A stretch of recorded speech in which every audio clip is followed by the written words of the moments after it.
Bab 86. Masa lalu tidak mudah untuk dilihat kembali. Kebanyakan orang yang ditemui Ziyan adalah orang-orang dari kelas atas. Mereka semua berpenampilan elegan dan berwajah penuh kebenaran. Bahkan jika itu adalah seseorang seperti Li Cheng, yang berpikir berbeda dari apa yang dikatakannya, mereka juga biasanya lebih sopan saat berbicara. Berbeda dengan Zhang Han yang terang-terangan mengukur tubuhnya, terang-terangan melihat ke arah garis kerjanya, terang-terangan mencium kalung yang ada di tubuhnya. Pada saat ini, Ziyan tiba-tiba teringat pada frasa populer di internet, itu tidak palsu, tetapi ini masalah besar. Maksudnya adalah orang yang Anda goda mungkin tidak berpikir seperti itu di permukaan, tetapi mereka yang tampak saleh di permukaan mungkin tidak dapat mengatakan apa yang mereka pikirkan. Hati seorang pria terpisah dari perutnya. Jika salah satu tidak berbicara, siapa yang tahu apa yang akan dipikirkan orang lain? Sama seperti Zhang Han dan Li Cheng, Zhang Han secara terbuka mengamati tubuh Ziyan, tetapi ia tidak memiliki pikiran yang tidak perlu di dalam hatinya. Wajah Li Cheng dipenuhi dengan kebenaran, dan hatinya dipenuhi dengan kerinduan akan Ziyan. Kamu benar-benar bisa bermain piano. Mata Ziyan sedikit melirik ke arah piano. Zhang Han mengendus gestur kalung itu, yang membuat Ziyan takut menatap langsung ke mata Zhang Han. Ia sudah melihat ke arah Zhang Han, apa yang ingin dikatakannya. Ziyan tidak tahu, jadi ia mencoba mencari topik lain untuk dibicarakan. Ya, Zhang Han memasukkan kembali kalung itu ke sakunya dan menjawab sambil mengangguk. Kalau begitu mainkan untukku. Ada sedikit antisipasi di mata Ziyan. Jika Zhang Han benar-benar bisa bermain piano, itu artinya ia mencintai musik. Dalam hati Ziyan, ia menyukai orang-orang yang juga mencintai musik. Tidak, sudah terlambat. Zhang Han menggelengkan kepalanya dan menolak. Kalau begitu, kita main sebentar saja. Kurasa peredam suara kamar di lantai 2 cukup bagus. Bermain sebentar seharusnya tidak mengganggu tidur mereka. Ziyan berpikir sejenak lalu berkata. Tidak, bagaimana kalau kita mengganggu tidur Meng Meng? Zhang Han menolak lagi. Dia tidak mau bermain piano saat Meng Meng tidur. Baiklah kalau begitu. Bisakah kau memainkannya untukku besok? Melihat itu, Ziyan pun mengalah. Ia mengerucutkan bibirnya dan mendengus. Ekspresi wajah Ziyan ini membuatnya, si cantik sedingin es, tampak sangat cantik dan lembut. Namun, dari ekspresi wajahnya, terkadang terlihat sangat mirip dengan ekspresi Meng Meng. Melihat ekspresi Ziyan, Zhang Han entah kenapa berpikir, seandainya Ziyan punya mulut ikan mas dan muka menggembung, dia mungkin akan menyipitkan salah satu matanya dan adegan itu akan jadi sempurna. Kita bicarakan besok. Setelah Zhang Han menerima kalung itu, dia tampak seperti hendak menghancurkan jembatan itu setelah melewatinya. Belum. Ia berkata dengan malas, aku mau tiduran besok, dan juga mau mengajak Meng Meng main. Terakhir kali di Ocean Park Mountain, aku belum selesai main, tapi kurasa Meng Meng belum cukup bersenang-senang. Bagaimana kalau begini? Besok pagi kita akan pergi ke Gunung Xinyu, dan aku akan memberimu air khusus yang kuberikan terakhir kali. Sore harinya, kita akan membawa Meng Meng ke Ocean Park, kata Zhang Han. Tentu. Berbicara tentang air, Ziyan menjadi tertarik. Ia menatap Zhang Han dengan mata besarnya dan bertanya, air apa yang kau berikan terakhir kali? Air yang dapat memperbaiki kulit seseorang sungguh luar biasa. Ziyan selalu penasaran dari mana Zhang Han mendapatkan air ini. Anggap saja ini air mineral obat yang dibuat khusus. Zhang Han terkekeh. Yang murni. Secara relatif, air itu hanyalah air biasa. Jika dilihat dari perspektif Zhang Han saat ia berada di tahap kesengsaraan, maka harta roh tahap kelima ini pun merupakan harta yang lemah. Jika tidak, ia tidak akan mengirim pohon yang petir ke istana dingin dan tidak pernah menggunakannya. Namun, siapa sangka setelah kelahirannya kembali, pohon thunder yang telah menjadi harta karun terbaik Zhang Han. Dengan kekuatan Zhang Han saat ini, harta karun roh tingkat pertama dan harta karun roh tingkat kedua itu juga merupakan harta karunnya. Bagaimanapun, kekuatan menentukan tingkat harta karun. Bagi seorang anak, 1000 yuan adalah jumlah uang yang sangat tinggi, tetapi bagi orang dewasa, 1000 yuan adalah jumlah uang yang sangat rendah.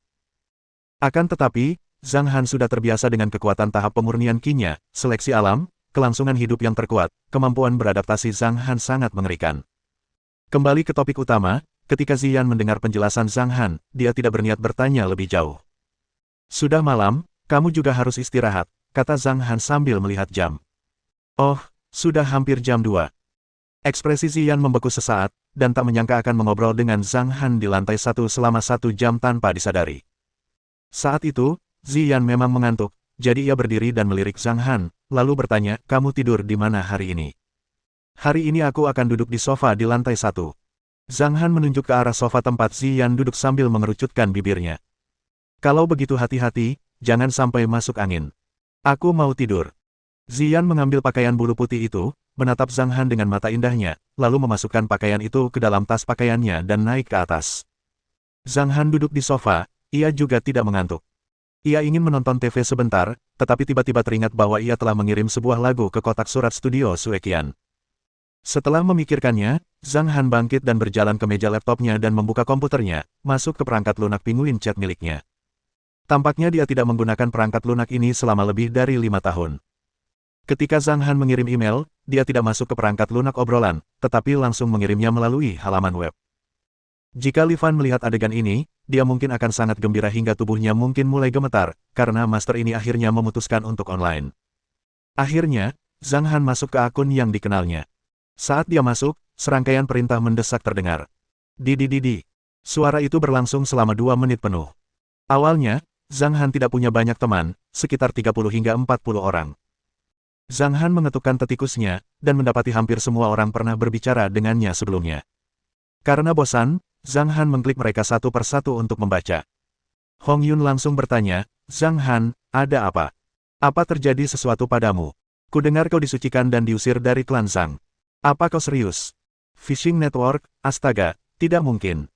Tuan Muda Zhang, kau diusir dari keluarga Zhang, sialan, kakak, jangan sedih. Kenapa kau tidak datang menemuiku?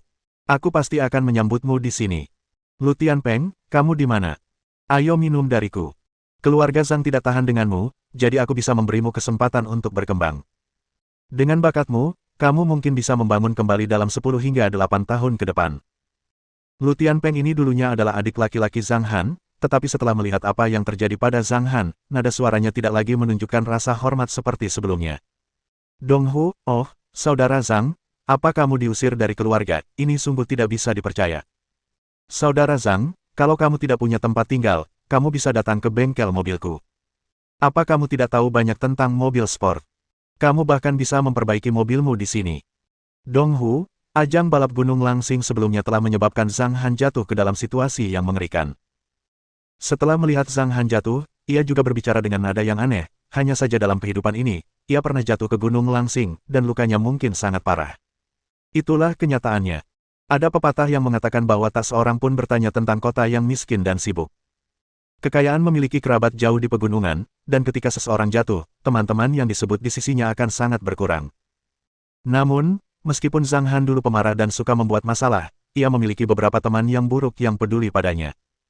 Bahkan ada 2 teman yang sering datang menjenguknya ketika ia sedang terpuruk dan meminta uang atau membuka jalan, tetapi Zhang Han menolak semuanya. Akhirnya, ketika informasi terakhir tiba, Zhang Han menemukan bahwa ada hampir 2.000 pesan. Nama orang ini adalah Qiao Luoluo.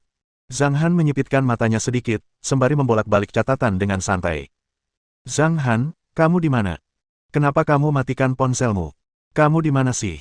Zhang Han, cepat jawab aku. Jawab aku cepat. Keluarga Zhang tidak menginginkanmu, aku, Qiao Luoluo, menginginkanmu. Ikut aku ke Xianjiang, ya. Apa yang kau lakukan? Jangan abaikan aku, oke. Petik 2. 1 bulan kemudian. Zhang Han, aku kembali ke Xianjiang, apakah kamu benar-benar tidak berencana untuk melihatku lagi? Apakah aku benar-benar tak layak dicintai di matamu, kenapa? Setengah tahun kemudian. Zhang Han, aku benci kamu. Aku benci itu. Aku benar-benar buta untuk menyukaimu saat itu. 1 tahun kemudian. Zhang Han, sudah setahun, kenapa kamu tidak menjawabku sekalipun? Kudengar kamu tidak baik-baik saja di Sangjing, jadi datanglah ke Xianjiang. 2 tahun kemudian. Zhang Han, aku yakin kamu nggak akan pernah masuk. Kamu pasti lihat riwayat obrolanku, aku kangen banget sama kamu. Meskipun aku salah waktu itu, jangan terlalu kejam, ya. Kita sudah sepakat untuk bersama selamanya.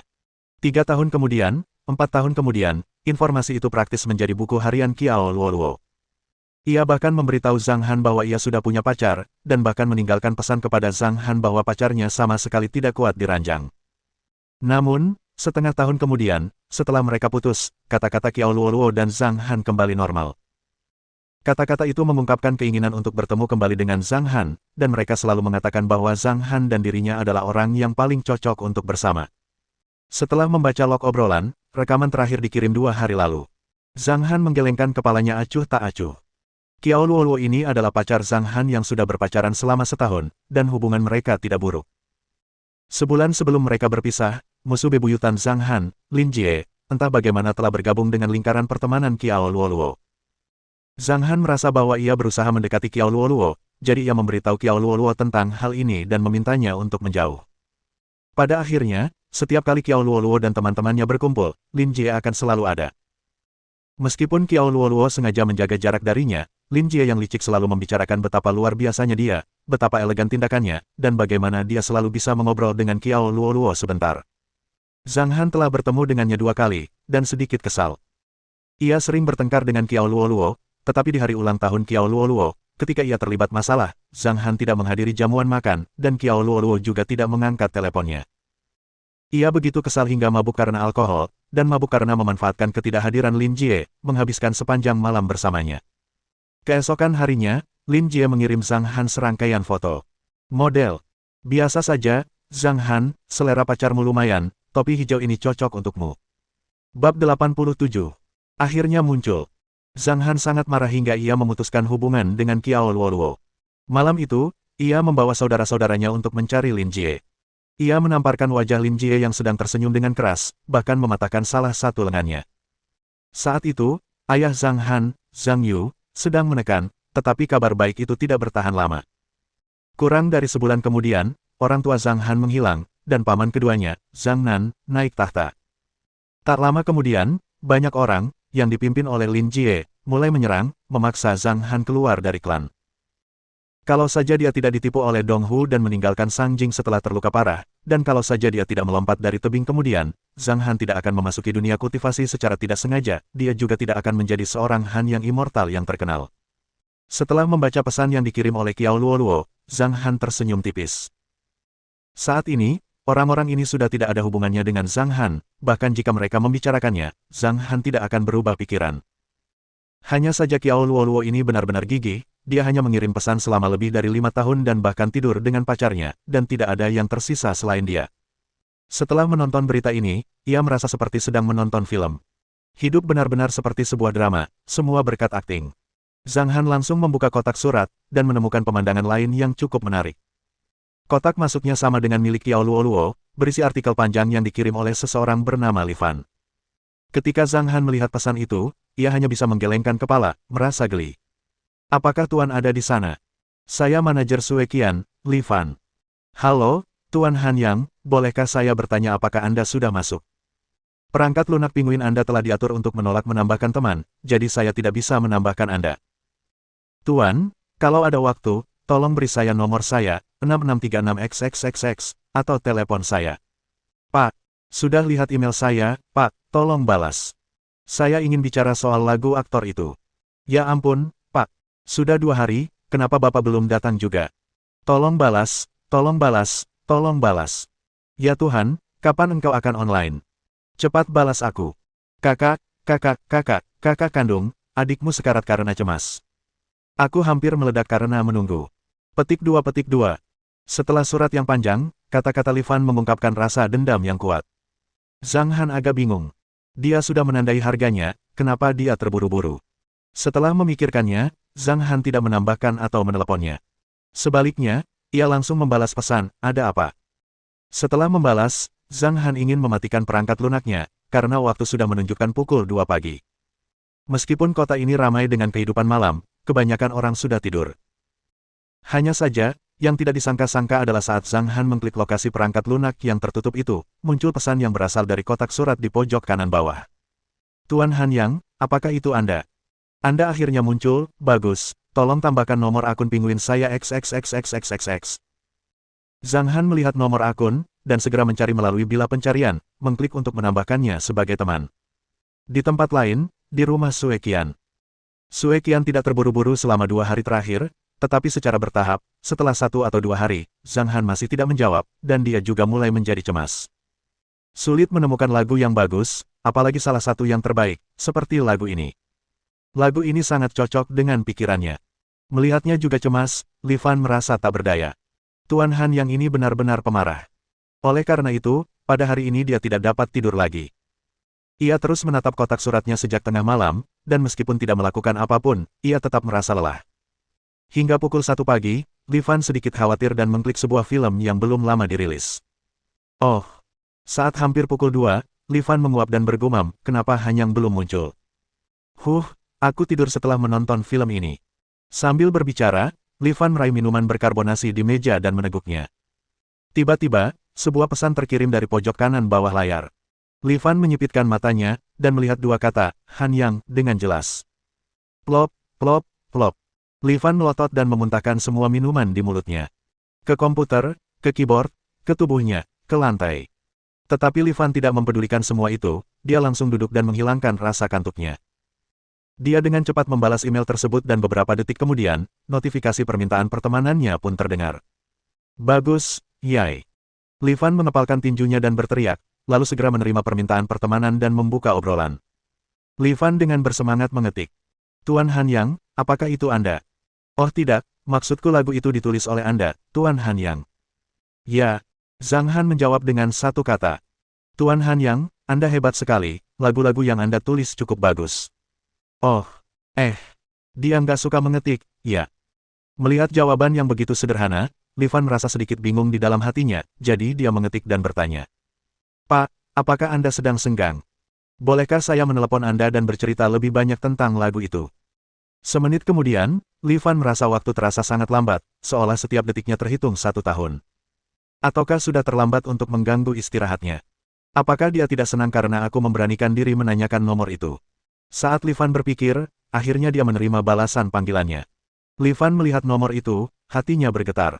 Ia segera mengeluarkan ponselnya dan menekan serangkaian angka. Saat hendak menelepon, Li Fan memejamkan mata, menarik napas dalam-dalam, lalu menghembuskannya. Di lantai pertama ruang makan, Zhang Han mengambil sekaleng bir dari kulkas, membukanya, dan meneguknya 2 teguk sebelum kembali ke komputernya. Setelah melihat pesan itu, ia mengirimkan nomor teleponnya. Dengan cepat, teleponnya berdering, dan Zhang Han mengangkat teleponnya. Halo, bolehkah saya bertanya apakah Anda Tuan Hanyang? Li Fan bertanya dengan sangat hati-hati. Ini aku. Senang sekali. Akhirnya aku bisa menghubungimu. Hanyang nama samaranmu, bolehkah aku tahu nama Tuan, kata Li Fan bersemangat. Zhang Han. Senang bertemu Anda, Tuan Zhang. Kami sudah melihat lagu Anda. Sangat bagus. Kami sudah memutuskan untuk membelinya, tapi soal harganya. Nada bicara Li Fan terdengar agak ragu. Hanya uang. Tanpa menunggu Li Fan selesai berbicara, Zhang Han memotongnya dan berkata. Bukan itu maksudku. Maksudku, apa yang kau tulis adalah pengalihan hak cipta sepenuhnya, dan cara transaksi seperti ini tidak cocok untukmu. Bagaimana kalau begini, aku tidak tahu Tuan Zhang dari kota mana, bisakah kita pergi ke sana? Bagaimana kalau kita wawancara, Sui Qian juga ingin bertemu denganmu. Dia ingin meneliti lagu tersebut dan berusaha menampilkan lagu tersebut dengan sempurna. Apakah kita bisa bertemu lagi, Tuan? Li Fan menenangkan pikirannya dan berkata. Tidak apa-apa juga. Zhang Han berpikir sejenak, lalu menjawab, saya di Xianjiang, jika kamu ingin ikut, datanglah ke sini. Xianjiang, ya ampun. Li Fan tiba-tiba berseru dan berkata, bagus sekali, kita juga di Xianjiang. Bolehkah saya bertanya di mana Tuan? Teluk Bulan Baru. Ya Tuhan. Tuan, kita sekarang berada di Teluk Bulan Baru, ini berarti kita ditakdirkan untuk bertemu. Li Fan berkata dengan terkejut, kalau begitu, Tuan, bagaimana kalau kita bertemu besok? Tidak ada waktu. Tidak ada waktu. Li Fan menatap kosong sejenak, lalu tanpa sadar berkata, kita tidak akan menyita banyak waktu Tuan.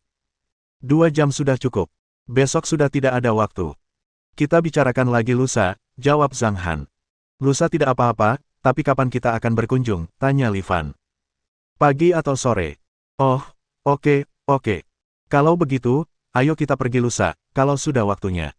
Saat Li Fan sedang berbicara, dia tiba-tiba mendengar bunyi bip dari teleponnya. Meskipun teleponnya sudah ditutup, Li Fan masih sangat bersemangat. Ia mondar-mandir di aula, dan akhirnya berdiri di dekat jendela sambil merokok.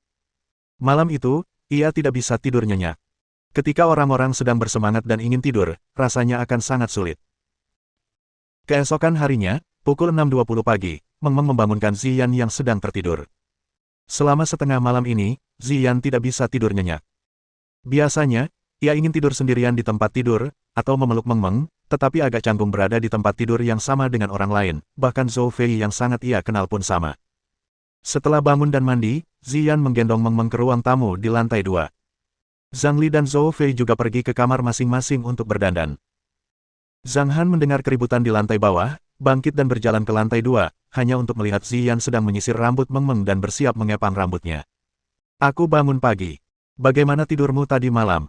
Zhang Han berjalan mendekat dan duduk di samping Meng Meng, lalu bertanya dengan santai setelah menatapnya sejenak. Tidak apa-apa. Hanya saja waktunya agak singkat, jawab Ziyan. Papa, akulah yang membangunkan ibu, kata Meng Meng sambil mengedipkan matanya yang besar. Meng Meng bangun pagi sekali. Kamu bahkan bisa membangunkan ibu. Kamu sungguh luar biasa, kata Zhang Han sambil tersenyum tipis. Kok, mama masih mau tidur larut, matahari akan menyinari pantatmu. Meng Meng melambaikan tangan kecilnya. Baiklah. Kau memang yang terbaik, ya. Ziyan tersenyum dan memutar bola matanya ke arah Meng Meng.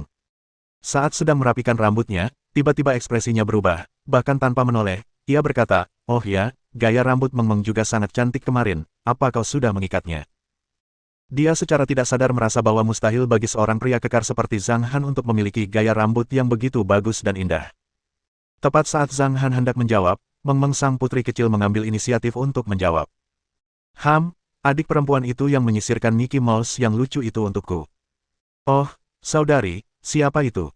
Tangan Ziyan berhenti sebentar, ekspresinya normal, dan dia bertanya tanpa emosi. Benar, dia selalu di sini, selalu mencari papa, dan dia bahkan pergi ke Gunung Bulan Baru 2 kali. Ya, salah satu dari mereka bahkan mengatakan itu kepada papa, bahwa dia mencintaimu sampai mati. Meng Meng menjawab dengan serius sambil merenung. Bab 88. Kakak perempuan. Saya sedih mendengarnya. Hanya ibu yang bisa mencintai ayah, orang lain tidak akan bisa. Meng Meng menambahkan. Mendengar itu, Ziyan menatap Zhang Han beberapa saat, lalu memperlihatkan senyum tipis dengan rasa bahaya, lalu berkata. Sepertinya bos Zhang kita punya selera makan yang cukup bagus. Dia baru beberapa hari di Xiangjiang, dan sudah ada yang menyukainya. Meski berkata demikian, dalam hati Ziyan, dia tak dapat menahan diri untuk mendengus dingin. Sudah berapa hari dia berada di Xiangjiang? Apakah ada adik perempuan di sini? Jika Meng Meng tidak ada di sini, siapa tahu apa yang akan terjadi? Playboy ya playboy, anjing gak bisa berubah makan kotoran, dasar brengsek. Entah kenapa, Ziyan merasa sedikit marah dalam hatinya, tetapi di saat yang sama, dia juga merasa sedikit kesal. Dia bahkan belum mempertimbangkan untuk menemukan belahan jiwanya, dan dia bahkan berpikir untuk menjalin hubungan dengan Zhang Han. Tapi siapa sangka si brengsek ini bisa memiliki hubungan sebaik itu dengan orang lain hanya dalam beberapa hari setelah dia pergi bekerja. Dia benar-benar brengsek. Meng Meng sedang membicarakan seorang anggota restoran. Dia akan datang makan setiap hari dan sesekali bercanda kalau dia kenal saya, jawab Zhang Han sambil terkekeh. Oh. Ekspresi Ziyan tetap tidak berubah, dan berkata dengan acuh tak acuh, dia sudah membeli keanggotaan, dan kalian baru kenal beberapa hari, dan dia sudah membuat lelucon seperti itu. Sepertinya pesona tuan muda Zhang tidak luntur sejak saat itu. Nada suaranya sama seperti biasanya, tetapi mengapa kata-katanya mengandung sedikit rasa cuka. Zhang Han tersenyum sambil menggelengkan kepalanya, aku akan turun untuk menyiapkan sarapan. Dengan itu, Zhang Han bangkit dan turun ke bawah. Ziyan menatap punggung Zhang Han dan mendengus, mengungkapkan ketidakpuasannya. Meng Meng mempelajarinya seolah-olah itu bukan masalah besar. Perhatian Ziyan kembali tertuju pada rambut Meng Meng. Sambil mengikat kepangannya, ia bertanya, apakah adik perempuan itu cantik? Oh. Ziyan sedikit melengkungkan bibirnya, dan tanpa sadar bertanya, bagaimana dengan dia dibandingkan dengan ibu? Tentu saja mama cantik. Mama pasti yang paling cantik. Meng Meng melambaikan tangannya dan berkata jujur. Ziyan membuka mulutnya, tepat saat dia hendak mengatakan sesuatu, Zhou Fei dan Zhang Li keluar pintu pada saat yang bersamaan. Aduh, kenapa pagi-pagi begini aku mendengar seseorang memuji kecantikan ibu? Zhou Fei tersenyum dan menatap Meng Meng. Jangan banyak bicara. Ziyan memutar matanya ke arah Zhou Fei dan mengikat rambut Meng Meng dengan sarung kulit. Sebuah kuncir kuda yang indah pun terbentuk. Kakak Yan, apakah ada kegiatan hari ini? Mau main keluar atau langsung kembali ke Taman Yunyin? Tanya Zhou Fei sambil duduk di samping Ziyan. Saat ini, Zhang Li duduk di sampingnya dengan rasa ingin tahu. Ia masih belum tahu seperti apa situasi kakaknya dan Ziyan. Dari interaksinya kemarin, ia merasa Ziyan cukup sopan kepada kakaknya, tetapi sepertinya pasangan suami istri itu tidak akan melakukannya. Terlebih lagi, tindakan mereka berdua sudah seperti teman. Biasanya, setelah dua orang memiliki anak, mereka akan menghabiskan banyak waktu di tempat tidur. Kehamilan bukanlah hal yang mudah, mereka tidak hanya harus menjalani pemeriksaan prakehamilan, mereka juga harus menjalin hubungan romantis di tempat tidur pada waktu yang tepat. Dalam situasi seperti ini, Ziyan memperlakukan saudaranya seperti ini lagi. Mungkinkah kakakku berselingkuh? Jantung Zhang Li berdebar kencang, dia merasa telah menebak arti sebenarnya dari masalah ini. Jika Zhang Han tahu apa yang dipikirkan saudara perempuannya, dia pasti tidak tahu apakah harus tertawa atau menangis. Dia dan Ziyan, sungguh sebuah kecelakaan. Satu tembakan, satu peluru, sungguh sesuatu yang tak terduga. Saat itu, menghadapi pertanyaan Zhou Fei, Ziyan bergumam sejenak sebelum berkata, pagi ini, Meng Meng dan aku akan pergi ke Gunung Sinyu bersamanya. Sore harinya, Meng Meng, bagaimana kalau kita pergi ke Taman Laut? Sambil berbicara, sudut mulut Ziyan terangkat membentuk senyuman, dan matanya menantikan ekspresi bahagia Meng Meng. Mendengar itu, Meng Meng awalnya terkejut, lalu matanya berbinar, dan dia berseru, benarkah? Kita akan ke Sea Park, wah, hebat sekali. Ayo kita ke Ocean Park untuk bermain, ayo kita ke Ocean Park untuk bermain. Putri kecil itu begitu gembira hingga ia menari-nari kegirangan. Penampilannya yang imut membuat Ziyan, Zhou Fei, dan Zhang Li tertawa terbahak-bahak. Bagi anak-anak, bahagia sesederhana ini. Bermain bersama keluarga membuat mereka sangat bahagia. Namun, ketika seorang anak beranjak dewasa, fokusnya akan selalu tertuju pada teman-temannya. Ia suka pergi bersama teman-temannya, sehingga ia merasa bebas, dan semakin jarang menghabiskan waktu bersama orang tuanya. Namun, ketika ia benar-benar membuka matanya, ia menyadari bahwa orang tuanya selalu menjadi orang pertama yang memperlakukannya dengan tulus. Tapi hal seperti itu tidak akan terjadi pada Zhang Han. Lagi pula, Zhang Han bukan orang biasa, ada terlalu banyak tempat yang bisa ia kunjungi bersama Meng Meng. Eksplorasi dunia akan sangat mengasyikkan, seperti dunia di mana seseorang bisa bermain selama setahun dan 10.000 dunia, lalu menetapkan tujuan kecil dan bermain dengannya selama 10.000 tahun.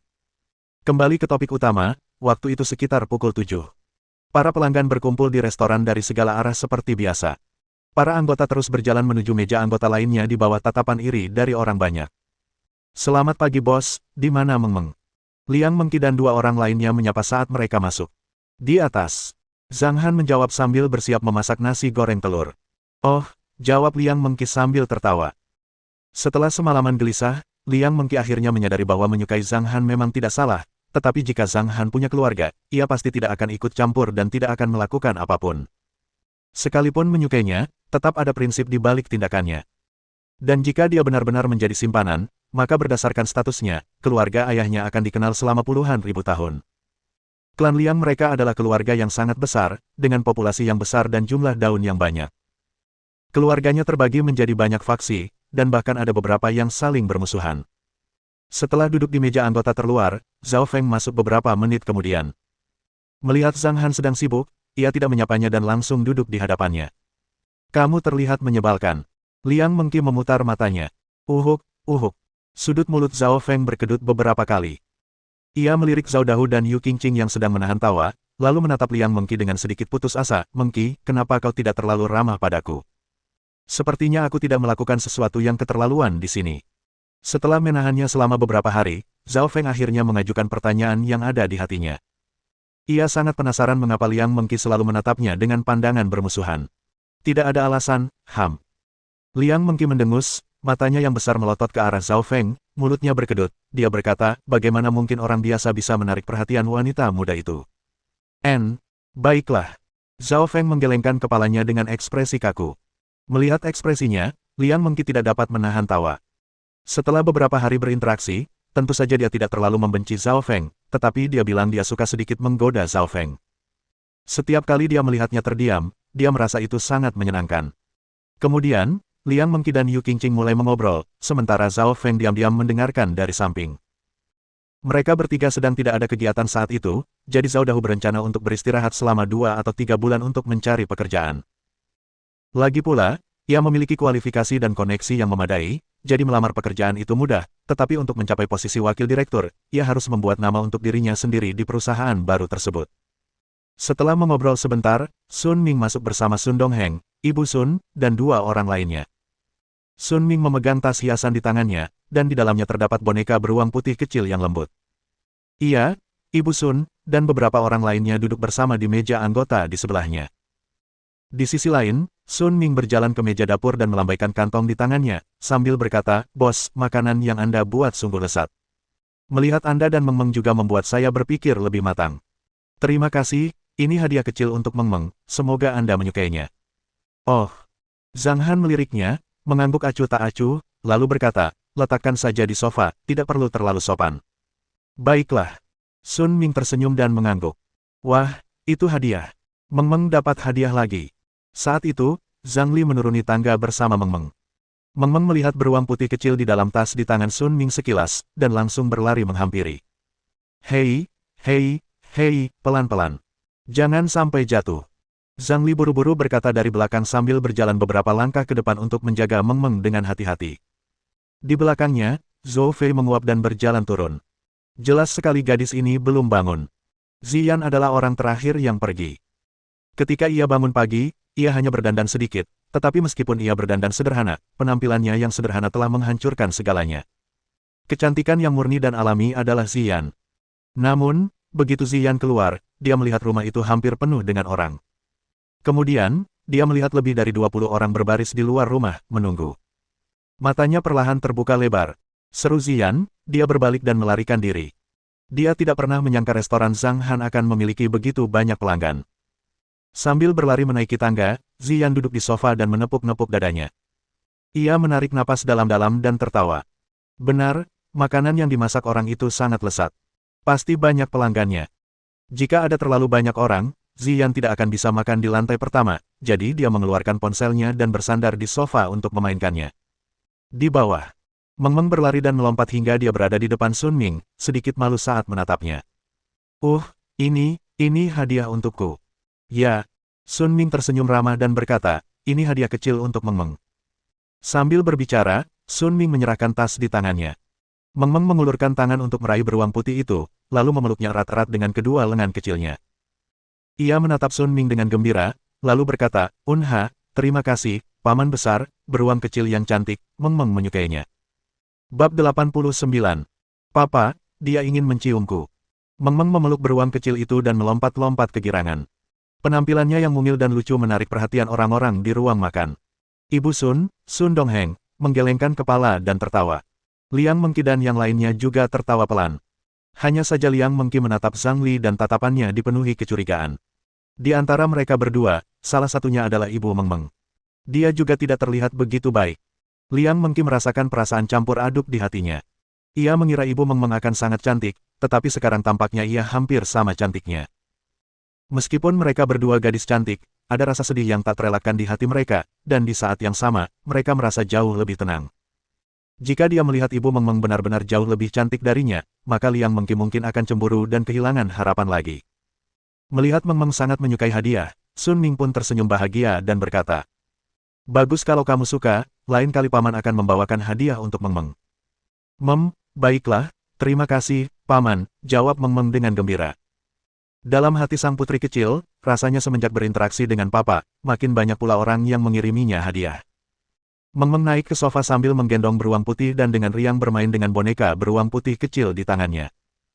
Bahkan ketika Zhang Li dan Zhou Fei, yang berada di sampingnya, ingin melihatnya, Meng Meng menolaknya. Liang Mengki duduk di meja, matanya menatap ke sisi lain. Setelah ragu sejenak, ia akhirnya tak kuasa menahan rasa ingin tahu di hatinya, lalu bangkit dan berjalan menghampiri. Ia berdiri di belakang sofa dan mengatur ekspresinya, menjaga ketenangan pikirannya. Ia menatap Meng Meng dan tersenyum, selamat pagi, Meng Meng. Selamat pagi, adik kecil. Meng Meng menoleh ke arah Liang Mengki, mengulurkan lengan kecilnya dan melambaikannya ke bawah. Kata-kata Liang Mengki menarik perhatian Zhang Li dan Zhou Fei. Setelah Liang Mengki menyapa mereka, ia menatap mereka berdua, mengamati mereka beberapa kali, lalu tertawa dan bertanya, aku ingin tahu siapa Ibu Meng Meng. Keduanya menggelengkan kepala setelah mengatakan ini.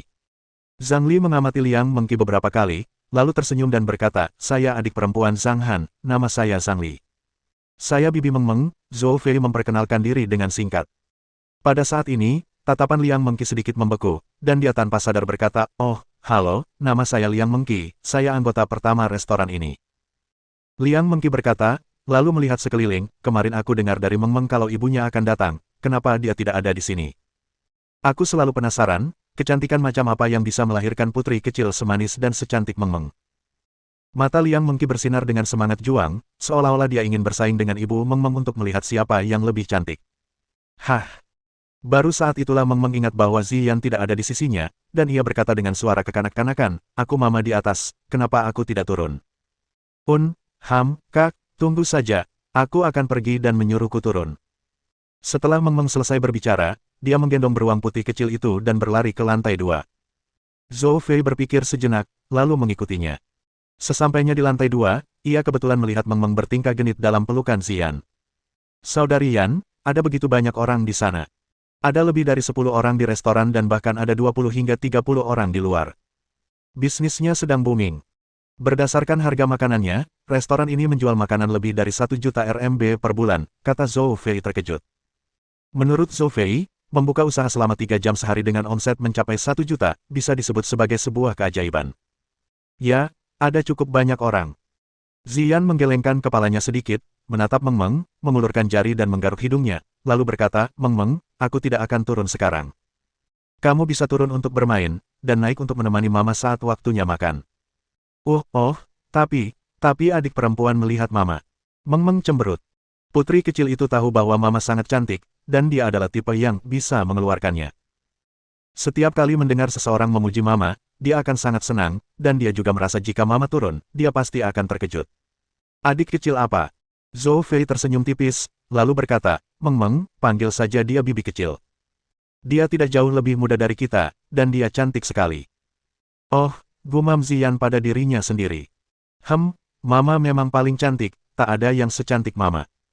Meng Meng mengangkat tangan kecilnya dan berkata dengan wajah serius. Puci. Zhou Fei tidak bisa menahan tawa, dan berkata, apa yang dikatakan Meng Meng benar, ibumu cantik. Tentu saja. Meng Meng terkekeh.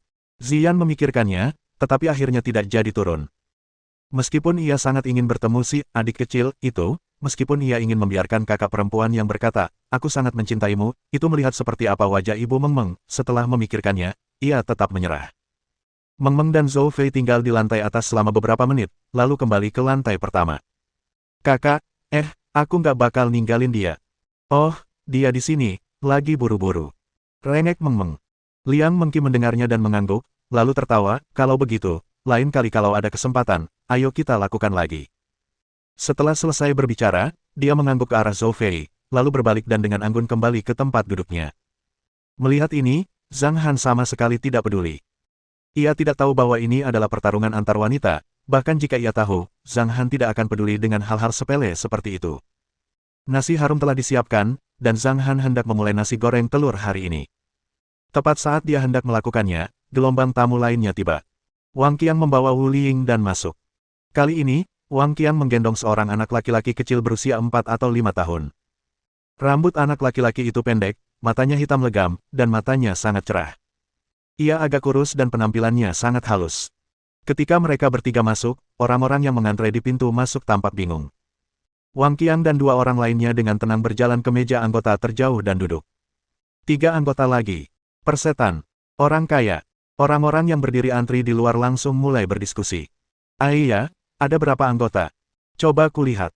4, 3. Astaga, 10 kartu anggota teratas sudah terjual semua. Aku penasaran apakah anak itu penting. Aku akan memeriksa papan pengumuman. Salah satu anggota yang baik bangkit dan berlari. Setelah melihat kata-kata itu, ia melotot dan berlari kembali sambil berteriak di jalan, benar. 10 kartu keanggotaan teratas semuanya telah terjual. Anggota berikutnya masing-masing akan mendapatkan 10 juta. Saya bilang, bukankah kecepatan ini agak terlalu cepat? Ada begitu banyak orang kaya, ada begitu banyak orang kaya yang makan di restoran ini, dengan santai menghabiskan 1 juta untuk membeli anggota. Kalau ada perampok, tidak perlu merampok bank dan anggota di sini dirampok, itu bagus. Berhenti bermimpi, era apa ini? Seorang bandit. Tak hanya orang-orang di luar restoran saja yang terkejut. Ada anggota baru, bisik Liang Mengki. Benar, para anggota menjualnya terlalu cepat. Zhao Dahu mendesah pelan dan berkata, aduh, aku sudah bekerja keras selama 5 tahun dan hanya berhasil menabung 3 juta. Tapi bos, kau baru membuka restoran 2 hari dan kau sudah menjual 10 juta kartu anggotamu. Enyahlah. Yu Qingqing menatap Zhao Dahu dan berkata, tidak bisakah kau membuatku merasa jijik? Zhao Dahu menggoyangkan tubuhnya, dan tidak mengatakan apapun lagi. Di sisi lain, teman kecil yang mengikuti Wang Qiang tiba-tiba melihat Meng Meng bermain di sofa setelah memasuki ruangan, membuatnya tidak bisa duduk diam, tetapi ia tidak berdiri. Ia hanya menatap dengan penuh harap, berharap bisa pergi dan bermain dengan Meng Meng. Akhirnya, di bawah tatapannya, 2 menit kemudian, Meng Meng juga melihat seorang teman kecil datang ke ruang makan. Hah!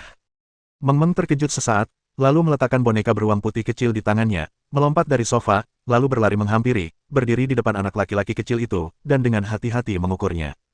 Wah, siapa namamu? Tanya Meng Meng sambil mengedipkan matanya yang besar dan jernih. Namaku Li Ziwen, bagaimana denganmu? Jawab anak kecil itu dengan takut-takut. Ekspresinya tampak sangat malu-malu, persis seperti Meng Meng yang pertama kali ditemuinya. Panggilanku Zhang Yumeng, Ham, Papa, Mama, dan yang lainnya memanggilku Meng Meng. Meng Meng cemberut.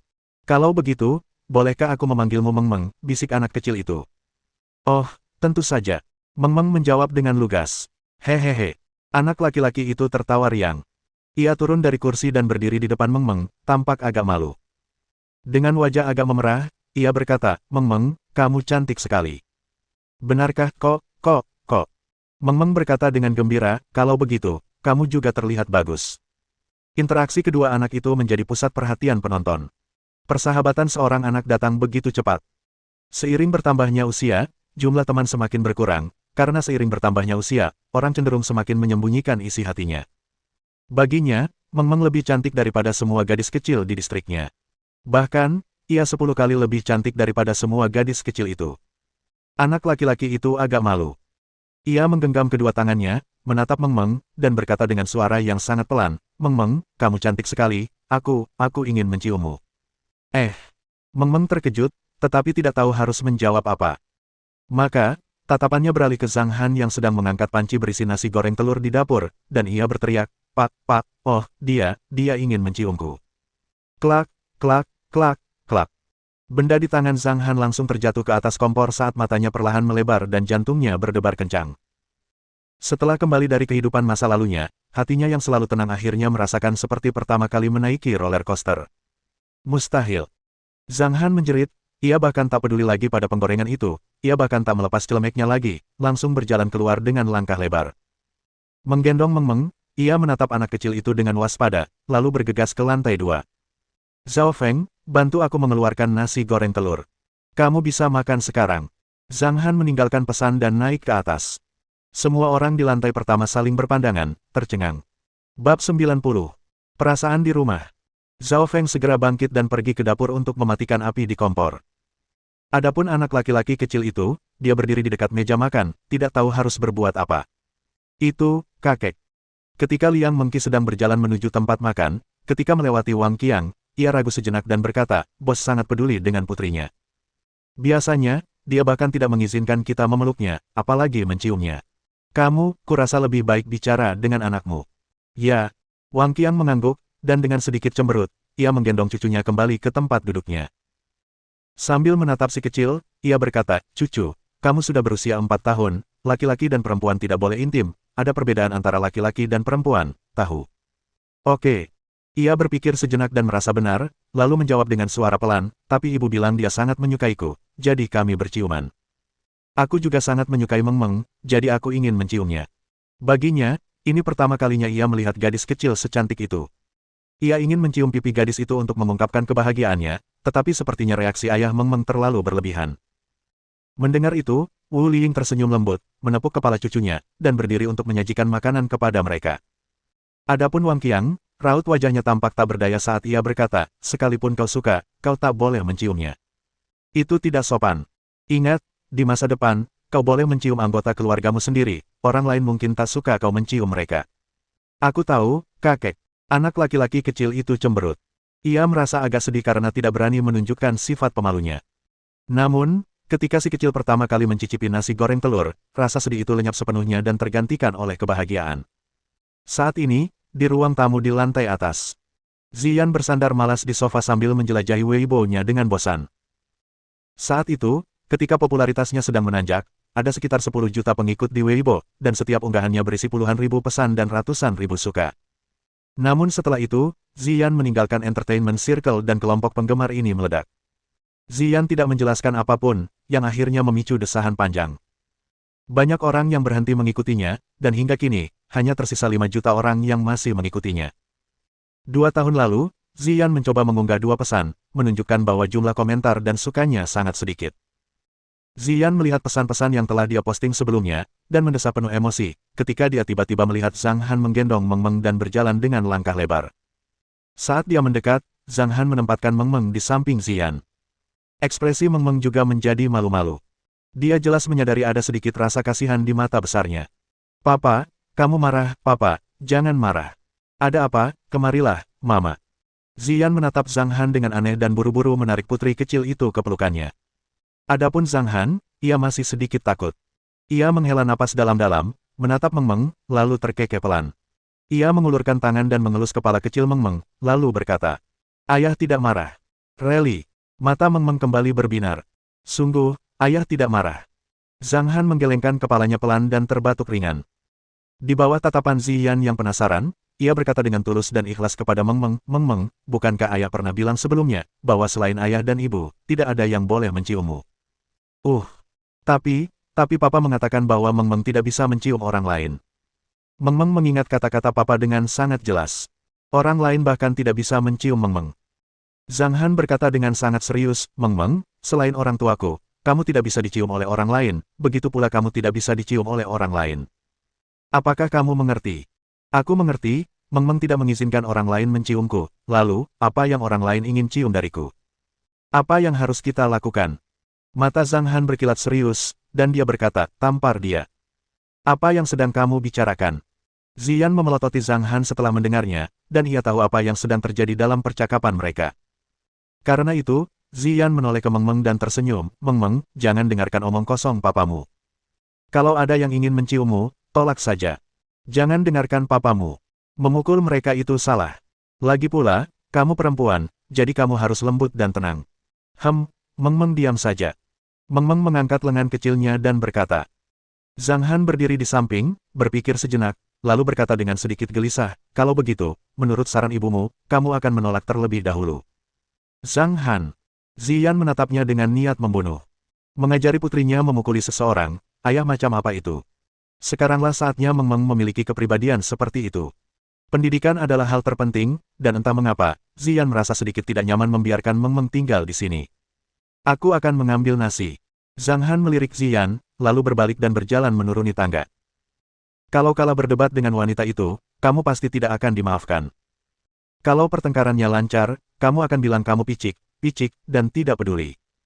Apalagi kalau dia ibu Meng Meng, yang benar-benar membuat Zhang Han merasa tidak berdaya. "Jika Anda ingin Meng Meng bertahan, Anda harus lulus ujian Ziyan." Setelah beberapa saat, Zhang Han menyajikan 3 cangkir susu dan 3 porsi nasi goreng telur. "Ini nasi goreng telur yang biasa kamu jual." Ziyan meletakkan piring di atas meja teh di depannya dan mencium aromanya terlebih dahulu. Aromanya begitu harum hingga membuat perutnya berdebar kencang. "Waktunya makan, masakan papa memang paling enak," gumam Meng Meng sambil cemberut. Ia mengambil sendok dan mulai menyantap nasi goreng telur. Zhang Han memandang kedua wanita yang tindakannya sangat mirip dan merasa bahwa momen ini sangat hangat. Apakah ini yang dinamakan perasaan di rumah? Pandangan Zhang Han sedikit kabur. Setelah kelahirannya kembali, ia telah menjalani 500 tahun kultivasi yang sepi. Jika bukan karena Meng Meng, kondisi mental Zhang Han saat ini mungkin akan sangat dingin. Tak perlu diragukan lagi bahwa seorang tokoh berpengaruh di masa kesengsaraan surgawi akan tampak seperti orang biasa. Ia pasti akan bersikap seperti seorang raja yang turun ke dunia, memperlakukan kehidupan seperti rumput, dan segala sesuatu seperti anjing. Tak perlu dikatakan lagi, yang langsung dilakukan Zhang Han adalah mencari cara untuk meningkatkan kekuatannya. Kemudian, ia akan membalas dendam, membunuhnya yang bagaikan sungai darah, membunuhnya yang menjungkir balikan dunia, dan membiarkan dunia tahu bahwa semut tetaplah semut, dan di dunia ini, ia adalah rajanya. Namun, keberadaan Meng Meng bagaikan matahari terbit yang perlahan muncul dari dunia gelap, mencerahkan pikiran Zhang Han. Ditambah lagi fakta bahwa orang tuanya telah menghilang, dan ia tidak dalam masalah apapun, hal itu sepenuhnya meredakan permusuhan dan segala macam emosi negatif di hatinya. Hal ini juga memungkinkannya menjadi seperti ini, seseorang dengan tujuan yang sederhana dan kepribadian yang damai. Ini adalah pertama kalinya dia mengalami perasaan seperti itu, mungkin ini adalah perubahan dalam keadaan pikirannya sebagai seorang ayah. Berdiri di usia 30, sama sekali tidak tahu tempatnya, dan mengetahui takdirnya di usia 50, kata-kata ini juga sangat masuk akal. Kata-kata ini berbicara tentang perubahan yang telah terjadi dalam kondisi pikiran seseorang. Bagi Zhang Han, ini juga semacam konsep. Dalam hidupnya, Masih banyak hal yang belum ia alami. Zhang Han menggelengkan kepalanya sambil tersenyum tipis. Ia berhenti memikirkannya, lalu duduk di samping Meng Meng dan mulai menyantap sarapannya. Pada saat yang sama, di rumah Sue Qian. Sue Qian baru saja bangun dari tempat tidur, matanya kabur dan bingung, tetapi ketika dia mendengar Li Fan berteriak di depannya, mata Sue Qian perlahan melebar, dia benar-benar terjaga. Pada saat yang sama, ekspresi gembira memenuhi matanya. Apakah kita sudah terhubung? Ya, hahaha, aku sudah menghubunginya. Dengan lingkaran hitam di bawah matanya, Li Fan tertawa terbahak-bahak. Akhirnya aku berhasil menghubunginya tadi malam, benar-benar hebat. Situa Sue, coba tebak dia ada di mana sekarang. Di mana? Bagaimana aku tahu? Sue Qian menggelengkan kepalanya. Di Xiangjiang. Hahaha, kebetulan sekali, dia ada di Teluk Bulan Baru. Ya Tuhan, kebetulan seperti itu benar-benar ada di dunia ini. Pasti ada kehendak surga di suatu tempat, kata Li Fan sambil menarik kegirangan. Apa katamu? Kita akan bertemu. Sue Qian bertanya dengan tergesa-gesa. Ya, Li Fan menggelengkan kepalanya, lalu berkata, dia bilang dia tidak punya waktu hari ini. Besok pagi atau sore, dia akan pergi untuk membicarakannya, dan memberitahu saya lokasinya. Bagus sekali, kalau begitu, kita istirahat saja hari ini dan menjenguknya besok. Ruang makan Zhang Han. Liang Mengqi dan dua orang lainnya ingin duduk lebih lama lagi, tetapi terutama Liang Mengqi, ia ingin melihat siapa pemilik restoran itu. Namun, karena mereka ada janji dengan seorang teman, mereka pergi setelah duduk sebentar. Setelah semua orang pergi, Zhang Li bersiap membersihkan ruang makan. Meskipun semua pelanggan bersih, baik lantai maupun meja makan, semuanya bernoda. Meskipun Zhang Li dulu adalah seorang nona, sekarang berbeda. Tepat ketika dia baru saja bangun, Zhao Feng sudah mengambil kain dan mulai mengelap meja satu persatu. Oh, Zhang Li, sepertinya kakakmu punya pelayan lain. Zhou Fei menatap Zhao Feng dengan aneh, lalu menundukkan kepalanya dan terus menatap ponselnya. Zhang Li juga sedikit penasaran. Ia membawa kain dan berjalan di depan Zhao Feng. Ia bertanya dengan rasa ingin tahu, aku melihatmu duduk di kursi anggota ini dan makan. Kamu juga anggota restoran ini, kan? Kenapa kamu di sini bersih-bersih? Aku melakukannya atas kemauanku sendiri. Karena bosnya sangat baik dan masakannya sangat enak, aku hampir menjadi bahan tertawaan kecilnya. Biasanya aku tidak punya banyak pekerjaan, jadi aku membereskannya sedikit sebelum pergi. Zhao Feng tersenyum pada Zhang Li. Kamu cukup baik hati, kata Zhang Li sambil tertawa. Aku baik-baik saja. Zhao Feng menggelengkan kepalanya sedikit. Hanya di restoran kasual Meng Meng inilah Zhao Feng begitu bersemangat. Hanya ketika Zhan Han menjadi bosnya, Zhao Feng menjadi seperti adik kecil, dan bahkan ketika berhadapan dengan Tang Zhan, dia terkadang akan menolak. Terlebih lagi, jika orang-orang dari kekuatan bawah tanah mengetahui bahwa Zhao Feng dikatakan antusias, mereka pasti akan tertawa terbahak-bahak dan mengatakan bahwa dia buta. Namun, itu memang terjadi. Mohon dukungan dari omom ante-ante sekalian, buat subscribe atau sharekan novel Mimin ke Facebook kalian, agar channel Mimin bisa terus berkembang. Dengan begitu, Mimin bisa lebih semangat untuk up novel seru lain ke depannya. Sekiranya ada kebutuhan buat subback, silakan inbox Mimin atau tuliskan di kolom komentar, Mimin dulukan dengan ucapan terima kasih.